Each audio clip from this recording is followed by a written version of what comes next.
नहीं राघव, ये क्या कह रहे हैं आप? ध्रुव ने अपनी पत्नी के खिलाफ कंप्लेन लिखवाई है, ये कोर्ट गया है और आप कह रहे हैं कि इसने जो किया सही किया। ध्रुव, तूने बिल्कुल सही नहीं किया। अगर तुम दोनों के बीच में कोई प्रॉब्लम चल रही है तो तुझे हमें आके बताना चाहिए था, हमसे डिस्कस करना चाहिए था। हम उन्नति को समझाते, हम इसे बदलने की कोशिश करते। तो प्लीज, तुझे क्या लगता है कि ये सब होने के बाद भी तो इसे बदल सकती है?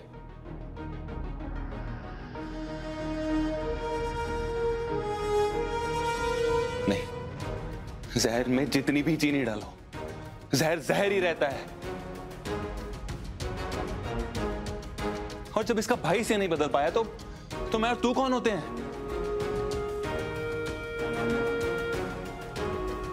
और तू तो रहने ही दे, तुझे तो ये इस परिवार का हिस्सा तक नहीं मानती है और ये तो कोई मौका नहीं छोड़ती है तुझे जलील करने में, तुझे बेइज्जत करने में। और तुझे लगता है कि तुझे गलत रास्ते से निकाल के सही रास्ते पर ला सकती है।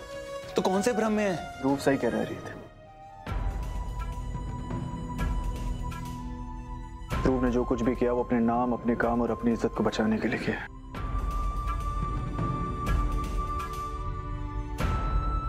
मुझे समझने के लिए थैंक्स। और तुम इसे नॉर्मल वार्निंग मत समझना, क्योंकि इस बार मैं पीछे नहीं हटूंगा। मुझे जो करना पड़े मैं करूंगा, समझे तुम?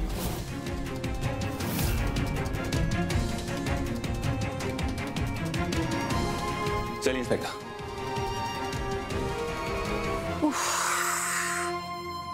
हे माता रानी, बेटा मुझे लगता है अब समय आ गया है। अब हमें वकील से बात करनी चाहिए उन्नति और ध्रुव के तलाक के लिए, वरना ये दोनों एक दूसरे की जिंदगी बर्बाद करके ही थमेंगे। हाउ डेयर यू बुआ जी!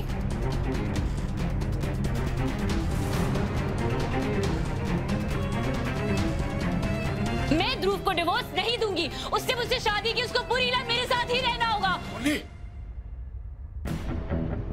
बुआ जी से तमीज से बात करना। पर बुआ जी जो कुछ भी कह रही हैं वो वही कह रही हैं जो पूरा परिवार इतने वक्त से सोच रहे हैं। आपने सही कहा भैया, इधर प्रॉब्लम बुआ जी नहीं है, प्रॉब्लम है ये। इन्हीं की वजह से ये सब कुछ है। इन्होंने ध्रुव को मेरे खिलाफ भड़काया, नहीं तो मेरा ध्रुव कभी ऐसा नहीं करेगा। आपने स्टॉप इट उन्हीं।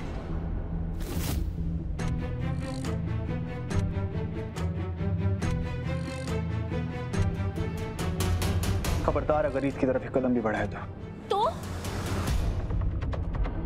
तो मैं ऐसा कुछ कर बैठूंगा कि तू सोच भी नहीं सकती।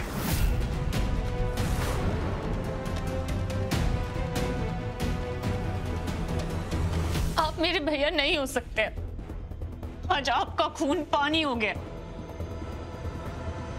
सब कुछ तेरी बदौलत है, क्योंकि तूने इतनी गलतियां की है कि हर बार मेरा सर शर्म से झुका है। हो क्या गया तुझे? क्योंकि अब ना तू मुझे समझ आती है ना हमारा रिश्ता।